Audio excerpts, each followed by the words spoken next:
Ladies and gentlemen, welcome back to Camera Chronicles. We are fired up to do this episode. We got Mr. Jonathan Levitan here. Jonathan, thanks for joining. Thanks for having me. We got Sasha Richie to my right. Thanks, Sasha, for joining. Thank you for having me. Yeah, and thanks everyone for tuning in. So, 6 teams, 6 losses. Saturday in college basketball. One of the great days, I think, in a long time for the sport. And the number 7 team in the country. Your very own Duke Blue Devils won on the road by 25 against Syracuse, capping off a 2-0 week, and moved up to number 4 in the AP poll. We can get to that, whether that's justified, whether they should have gone higher, whether they should have stayed closer to 7. But guys, just what should I be thinking about after Saturday? Because it was too much. It was overkill. Jonathan, what do you got? I'll start off by saying I still have no idea what to think, and I have new thoughts every day. But that was awesome, and it was the perfect day to see things through the lens of Duke basketball, where literally every single team in the country ranked ahead of them lost. And you get to see really how that affects the rankings and Duke's standings within the national picture and eventually the NCAA tournament picture. But the reality is that all of the top teams right now are vulnerable. And I think that's the main takeaway you have, is that we're officially in March. There's a lot of good teams, and nobody knows who number 1 is. So, well, no one, I think I was listening to the Rich Eisen show last week, and he had Jay Billis on, and Jay kind of talked about, he made a really good point about how, last year there were kind of 2 dominant teams, right? Gonzaga, Baylor, Illinois kind of made that push towards the end of the season. Newsflash, I picked Illinois to win it all in my bracket. They lost in the second round. Yours truly, not the best prognosticator. That's beside the point. It's beside the point. You just had these 2 great teams who were kind of on a collision course the entire season. They both started off 1 and 2. Baylor, if they didn't have a COVID pause, they could have gone undefeated as well last year.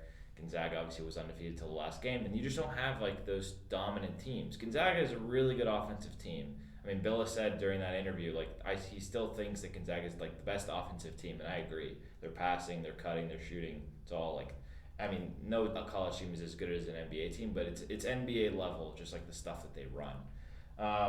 And then you got teams like Baylor, Kansas, Kentucky, Duke, Arizona. All these teams kind of mixed in together. Who I could see a bunch of teams making a run at a Final Four, and I could see even teams even further down. I could see a team like Texas gets hot, or Wisconsin, or Providence, teams like that. It's just I don't know what could happen in March. We're not even in March yet. We're recording this on February 28th, and it just feels like it's wide open completely. It feels similar to 2020, honestly. I think Kansas was the favorite going in, but I think even now Gonzaga probably still the favorite, but still completely wide open. So, Sasha, what do you got? Yeah, I watched a lot of games on Saturday. It was a very fun day. I will say, I don't think we should get caught up in the notion that they all lost in the same day. Every really good team this year has also had a couple bad losses, and by coincidence, it all happened on the same day, Saturday, right? I don't think it necessarily says anything particularly revolutionary, except that anyone could win it all. Well, I think none of those losses were bad losses. That's true. Purdue, I watched the end of the Purdue game. It was took the long, I say this all the time, but one of the longer last 2 minutes, all the reviews and nonsense. And, Tyson Walker hit a huge 3.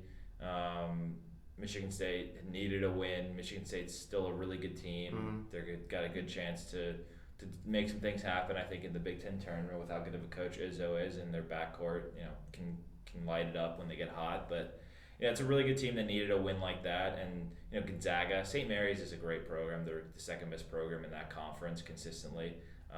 This is a classic. I was listening to another video about it, and it's just a classic St. Mary's team. I believe it was Matt Norlander from CBS who said it. He's just they always have the Aussies. They always slow it down. They play at their pace.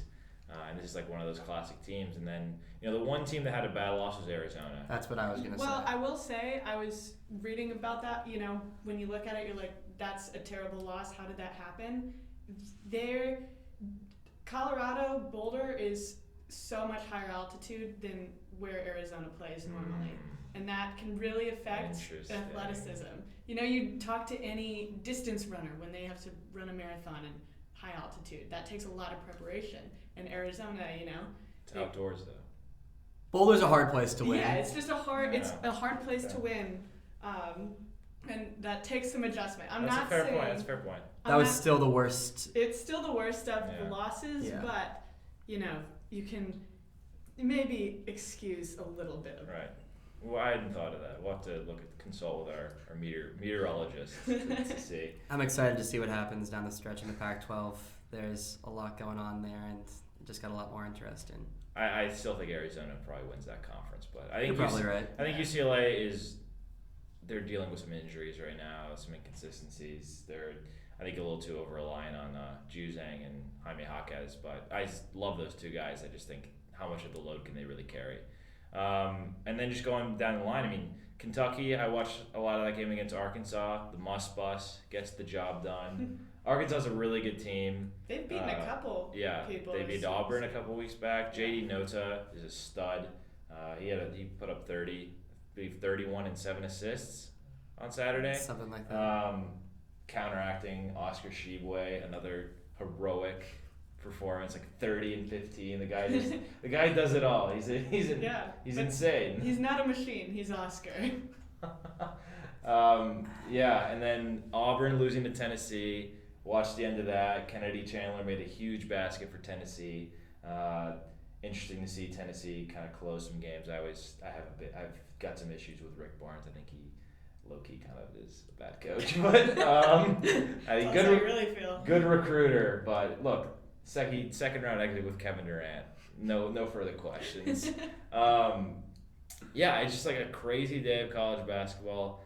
Duke was a big beneficiary of it, moving up to number 4. You know, what are your guys' thoughts on Duke's status as, you know, one of those contenders, and should they have been even higher than 4? So I haven't had time to fully think out my top 10, but I believe the 3 teams ranked ahead of Duke are Gonzaga, right? Yeah. Arizona and Baylor. Yeah. And I think all 3 of those are fair. Like we were saying, I think that Arizona might be the one who maybe besides Duke benefited the most from the chaos on Saturday because their bad loss got a little bit overlooked in terms of the rankings. But I think Baylor certainly deserves that reward because Baylor had a little rough patch, but they've looked like the best team in the country for long stretches this season. They still have a lot of that core from last year, even though there was a lot of turnover. Yeah. But they are primed to make a run.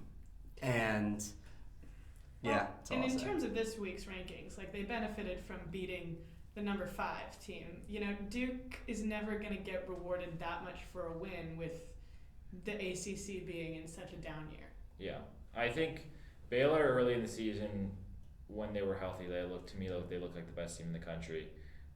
James Akinjo can really control the pace. Losing Jonathan Chamwachachua, JTT, big loss for them. He's gonna be key. His injury, they won't be as physical as they can be, and they love to get in your face and get after you on the defensive end. So Scott Drew got to be in the conversation for Coach of the Year with the injuries and the turnover, and they're like one of the it programs, and seeing them get that win against Kansas. I mean, I didn't watch the whole game, but I watched bits and pieces of it, and the way they came back after a rough start early, it looked like Kansas was really gonna put a hurt on them like they did the first time over in Lawrence. They could beat Baylor by 20 plus. Right? Yeah, it was not good. Yeah, but. Yeah. So look, I think Duke should be 3rd in my opinion. For our student media poll, shameless plug, I had Duke 3rd behind Gonzaga and Arizona. I thought about putting them 2nd. I couldn't put them 1st. I had them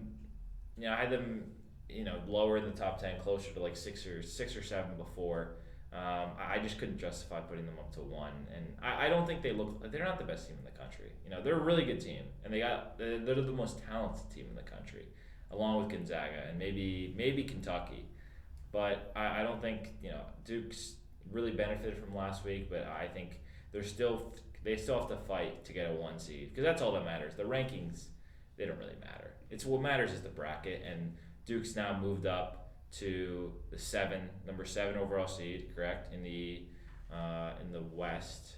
Well, based on a lot of brackets. So some may even move up to the 5 overall seed in the East, Baylor. So it just depends. They were the 8th in the bracket reveal. They were the number 8 overall seed with Gonzaga, which means they would be playing in San Francisco, and they're moving up now to kind of that 7-6-5 line. And who knows if there's maybe some more madness in the conference tournaments, then Duke could make that push to get a 1 seed. I think they would have to win out. There's no spinning that, right? I think that even if they do win out, we've seen how little Duke's wins have been rewarded this year, and there's a good chance they win out. They're going to be the favorites in these next 2 games to close out the regular season. They're going to be favored at the ACC tournament in Brooklyn, and they're going to have a double bye. But I don't think it all is in their hands. I think it comes down to what happens in conferences like the Big 12 and the Pac-12 and even the SEC, although Auburn's probably got a 1 seed mostly locked up. I don't know how much Duke actually controls their destiny this year, if that makes sense. Well, I think Gonzaga, is a 1 seed. They have a week off until the WCC tournament gets started. They're going to win that. They're going to get a rematch against St. Mary's. They'll have a chance for another quad 1 win. But Gonzaga will be probably the number 1 overall seed, I'm guessing. I still think Arizona is going to win the rest of the regular season games and win the Pac-12 tournament, so they'll get the 1. I think Baylor or Kansas, whoever wins if one of those teams wins the Big 12 tournament, that team will get a 1 seed. And then I think it's up for grabs between like Kentucky, Auburn, Duke. If maybe the other of Baylor or Kansas, if they look really impressive in like a Big 12 tournament final. Those teams are kind of in the mix. I don't think Purdue has a shot. Their defense, they're probably not going to win the Big 10 regular season title. Wisconsin, if they win tomorrow night, I believe they get the Big 10 regular season title. So that postseason tournament matters a lot. Yeah, the Big 10 tournament always matters a lot. That's always a good one because that's like the 3:30 window CBS on Sunday. So it's like the lead into the selection show.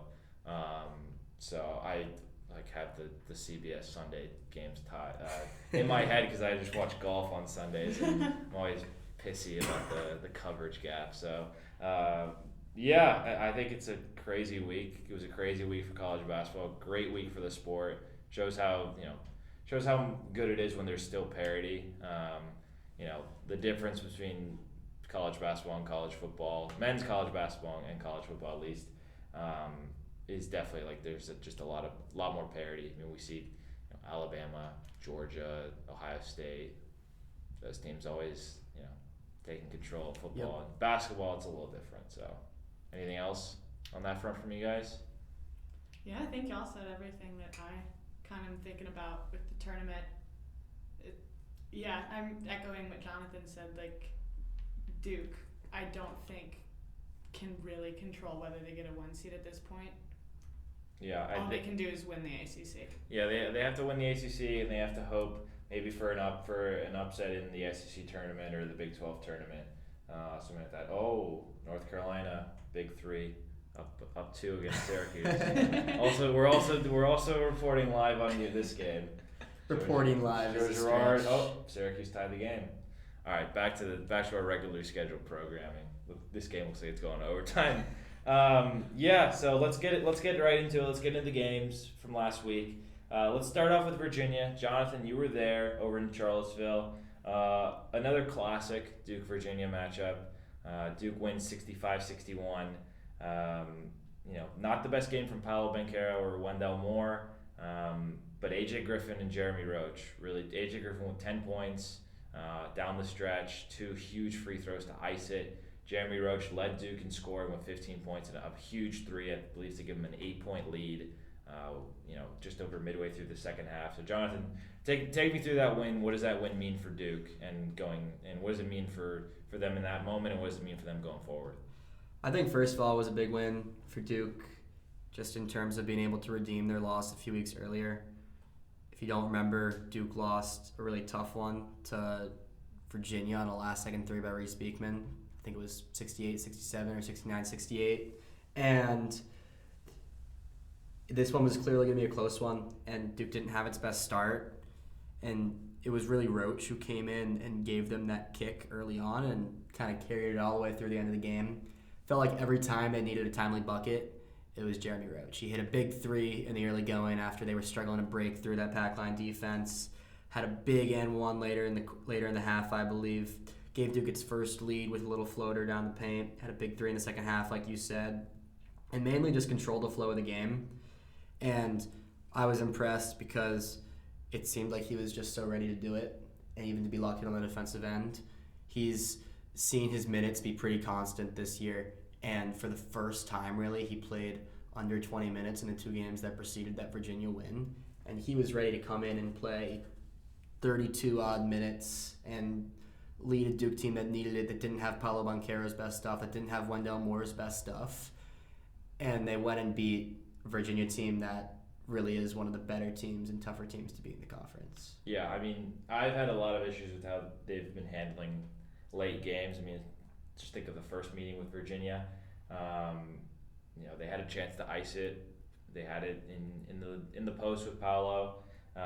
Couldn't convert. Couldn't get the offensive rebound. Left the inbounder wide open. Reese Beekman for a three. So they've had a lot of issues closing games. It's I don't know. I didn't know what to chalk it up to, other than this probably is reducing it, but like they just seemed like they played tight in those like key spots in a lot of those games. Miami comes to mind, that foul that Roach committed,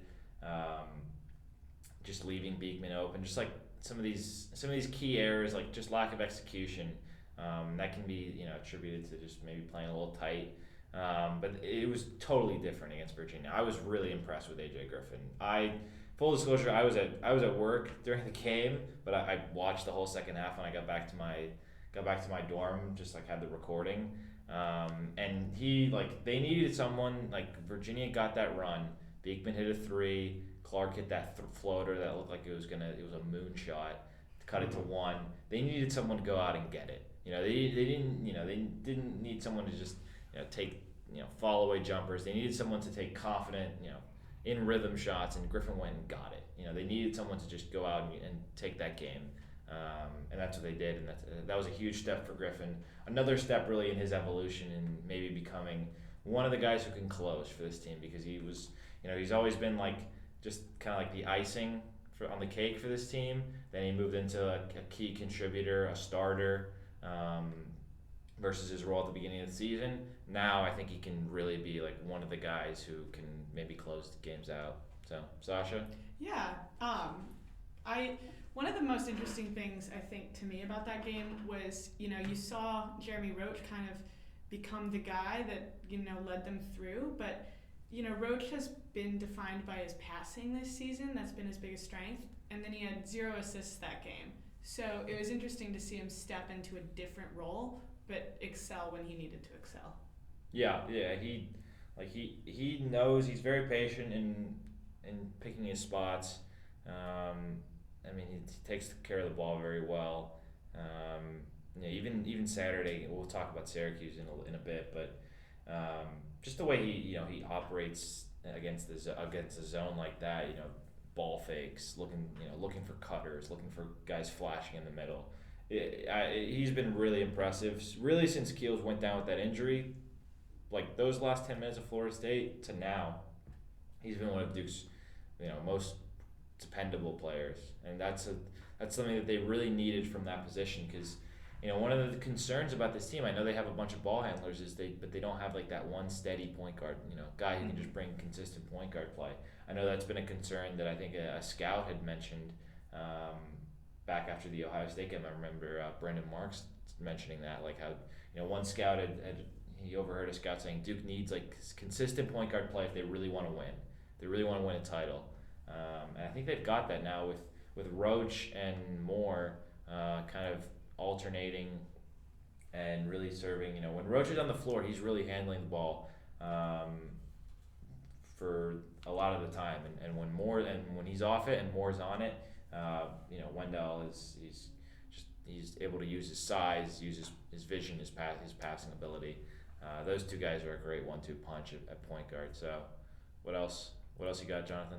I think I just want to add on there. I think Keels' ball handling has also been really good, and I think you're right that they need Roach to provide that point guard play, and maybe Wendell to bring the ball up from that sort of point forward role. But where Keels has struggled otherwise to remain consistent, he's been great as a ball handler all year long. He takes really good care of the ball, and I think any of those three to have the ball in the hand is reliable for Duke, and I just wonder what they're getting different with Roach, because I know there's something very, like you're saying, there's something like very tangibly different when they have that sort of point guard play, and it's interesting to see because they do have so much reliable ball handling up and down the roster. Well, I think what Roach brings that's different from Keels at least is I think he's a better passer in my opinion. First of all, yep. He's a guy who he finds the open man. He doesn't get he gets a lot. He still gets a lot of assists, but he sets guys up to get an assist themselves. A lot of hockey assists. So he really he just knows his role very well. He talked about it in that press conference from what I recall. His role hasn't really changed despite him moving out of the starting lineup. In and out. He just does whatever it takes to win, whether that's scoring 15 points or distributing or playing really good defense, because I think he's really improved as a defender. I didn't really disagree. I just want to dig a little deeper and learn about you're fine. Yeah. what we all think. Yeah. Yep. Yeah. Also, UNC is up by 8, so it looks like they're going to win, and they're going to be on a little bit of a win streak going into Saturday. So we'll get to that later. I think I've been impressed by Roach and Griffin were my two kind of takeaways from Virginia. That's a tough matchup for Paolo. They're doubling him on the catch. They're really physical with him. Gardner did a really good job in 2 games against him, and that's also a tough matchup for Moore, considering Beekman guard him for a decent bit, if I remember correctly. And just the way that Virginia packs the paint, because Wendell likes to drive, and they really do a good job of helping and getting out to shooters. So it's a very unique defense, and it certainly poses some unique challenges for Duke. Yeah, Sasha, anything else on Virginia? Not really on Virginia. I think that it was interesting going from Virginia to Syracuse because they were such different games, right? Like, in how the finish was, who stood out, how Duke played. What are y'all's thoughts on? Well, I mean, they're different. They're totally different teams. I mean, one plays the pack line, one plays the 2-3. I actually think, I know they're probably not going to make the tournament unless they win the ACC tournament. I really think Virginia's, in my opinion, like the eye test wise, I think they're a tournament team.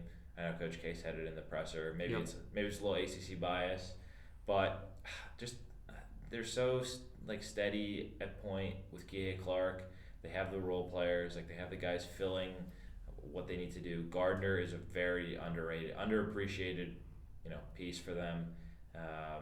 I think that would they win more than one game if they made the tournament? No, but do they deserve to be in? In my opinion, yes. So I know they're outside the bubble, and the loss to Florida State on Saturday at the buzzer was a killer. So they're probably not going to get in unless they win the ACC tournament, but that's just my 2 cents. If I'm the selection committee, I'm not selecting them, and I think that's mainly because I don't think they've put in the work this year to really warrant that spot, but I agree with you that if I'm picking the best teams in the nation that can win NCAA tournament games, they're in there. I just think, for me, I get that you have, I look at the ratings, I look at the analytics, and all that. It definitely should be part of it, but eye test matters too, in my opinion. And Virginia passes the eye test, and I think that has to hold at least some weight. And they've been playing well. They're playing their best up until the last 2 losses, and I still think they played really well against Duke, and they really controlled the game against Florida State until late. They kind of just blew it at the end. They were playing some of their best basketball. They had won 5 of 6. We don't want to get too far in the weeds with Virginia, but I just think I think they're a tournament team. The eye test has to matter, I think this is one of Tony Bennett's worst teams since he's been at Virginia, or at least since he really got it rolling there in the early 2010s. But I think they're a tournament team. They're not going to get in, and I understand it, but their metrics suck, so they're just not going to get in. They're 78th in Ken Palm. You need to be 35 to 40 to be like a bubble, inside that bubble line, to be as an at-large. So they're not getting in unless they win the ACC tournament, which And they're going to be a tough out in Brooklyn. they will be. So anything else from Virginia? We good? Good to move on to Syracuse. Yep. 97 points, a barrage of 3-pointers. Mark Williams, 28 points, 12 rebounds, career high 28 points, 3 blocks. He was that was my takeaway. How dominant he was. He had a good quote after the game that he just was kind of finding those areas in the zone to really get offensive rebounds, get tips, alley-oops, things like that, where he just did a great job in exploiting that zone. And they were just lobbing it over the top to him on a lot of those plays. I mean, there were a couple of plays early where they just gave it. I mean, Paolo's the perfect zone breaker because he's such a good passer and he's got the height advantage over right there at the foul line. He could just lob it over to Mark, and they did that a bunch of times early. So, Sasha, what do you got on Syracuse? What stands out? Well, what jumps out to me is that they had 3 players score more than 20 points. Hasn't happened since Zion RJ Cam. Yeah, that was huge. And it's not only like you saw like Paolo kind of erupt in the first half, really take over to start build that lead. And then, Mark kind of took over in the second and had all his points and dunks and kind of looked amazing. But then underrated was AJ Griffin, hitting, what was it, 6 threes, I believe? 6 threes. 6 threes, like that's it's another ridiculous thing. It was just, you had 3 guys playing really, really well, and that's how they beat them by almost 30 points. Yeah, I mean, AJ Griffin's offensive rating is per 100 possessions is 129.3. So early in the season, that might be skewed a little bit by the fact that he was coming in garbage time, and they were just running up the score in blowouts. But he still has some work to do as a man-to-man defender. He gets beat off the dribble a little too much for my taste, but he's just he's like the icing on the cake for this team. And when he's rolling, he finds open space on the perimeter. He's got that left wing, left corner. He can dial them up. What do you got for me, Jonathan? It was kind of the perfect storm for Duke, and I think what you have to look for is ways that can be replicated. And for me, my main takeaway is just how good Boncaro was and how much that opened things up for everybody else. He needed that game too. Yeah, he definitely did. And I know he had a good tweet the other day about how he was going to come out and do something big, and he did do it. But did he really? I didn't see this one. Yeah, he did. Yeah. we can go back in the archives later and check it out. But when he's going, it opens up a lot for this team, and it's because he's more than people realize in the post. His passing has come a really long way.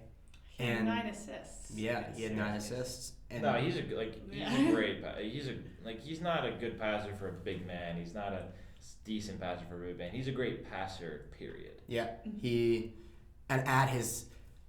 not a great passer for a big man. He's a great passer who is a big man.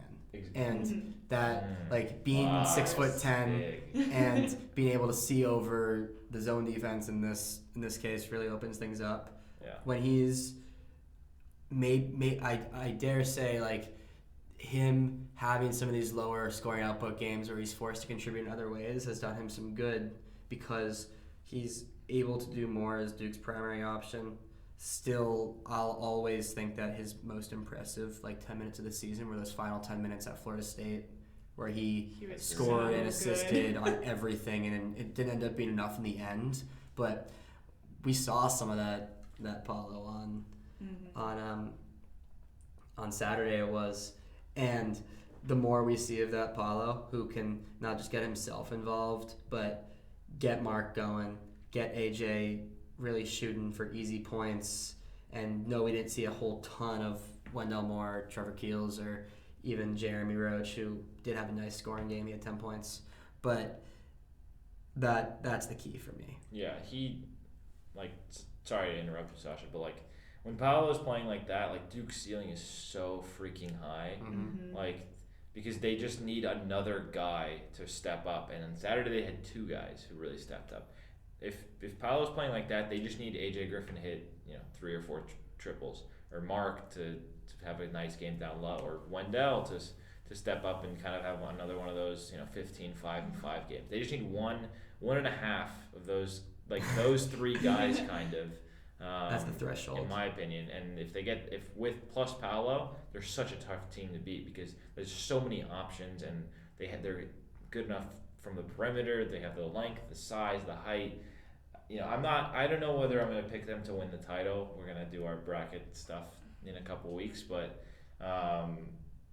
they're the most talented team. They have the highest ceiling, I think. Mm-hmm. So I think that's a fair assumption. If you're going to take one negative thing away from the Syracuse game, though, I will say it was, as well as Paulo played, it was another one of those games where it's, he has one really good half and then the other it's quieter. Let someone else kind of do the heavy lifting. We saw it was Banchero in the first half, but then Mark, So I think as we get into the postseason with the ACC tournament and then March Madness, we're going to want to see him do that for a whole game. And I think I just think that we have yet to see that, and Syracuse, as good as he played, was still not quite that. Yeah, well, Syracuse was struggling to get out to corner shooters in the first half, and Paolo was popped open a couple times. He hit like 3 3-pointers in a row from that corner. I thought I was watching a replay. But in the second half, they were really putting him in more so at that foul line area, and he was going to the hole, got fouled. He shot 3 of 6 from the line. He's shooting 76% from the season, so he's a really good free throw shooter. 4 of 6 against Virginia, so 7 of 12 his last 2 games. Not great, but I don't know. I don't think that's something to be majorly concerned about, because in the games before he went 5 of 5, 8 of 9, 2 of 2, 4 of 5, 2 of 2. Yeah, not so much of a concern there. But yeah, I just think they don't need.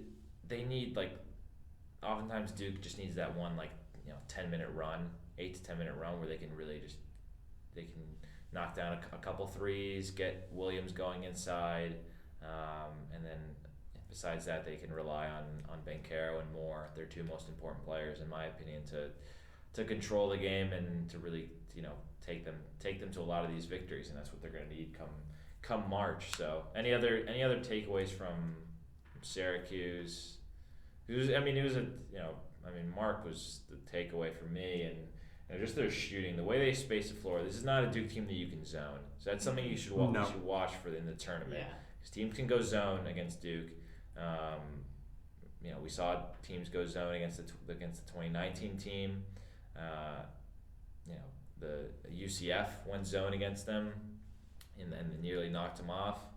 But this is not a team you can go zone against, because you can space the floor with Griffin, Moore, Keels, even Paolo. He can shoot. He proved on Saturday he can shoot it.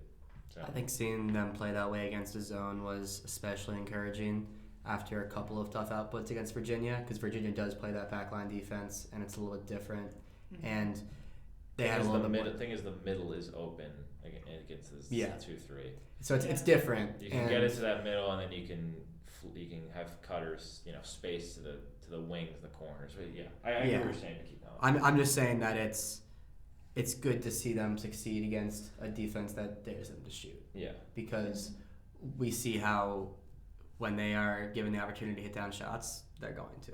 So. Yeah, that was an impressive performance, and just the way, looking here, Banchero was 4 of 7 from 3 against Syracuse after he had only hit 1 3 in the 4 games prior, and he hadn't hit 50% from 3 in a game since the first Carolina game. So that was one of his better shooting games of the season, and really one of his better games of the season, in my opinion. He was in control, patient, finding mark on the lobs out of that foul line area. So he's a zone breaker. You could just put him in the middle, and he's a great passer. So he really can exploit And it's good teams. to see him get sort of out of his little mini funk right before the end of the season. I think he said he was kind of just overthinking things and just needed to get back.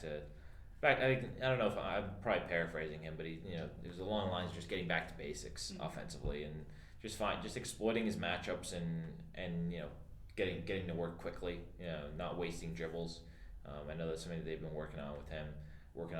They've been working on finishing with him a lot. I know Coach K that's one of the first things he said about Paolo back in the fall. But very impressive couple performances and some things that Griffin and Roach stepping up against Virginia, Paolo, Mark, Griffin as well stepping up against Syracuse, and Wendell. Knew it wasn't great from the field, but I thought he really controlled the pace, controlled that zone, had that one dunk.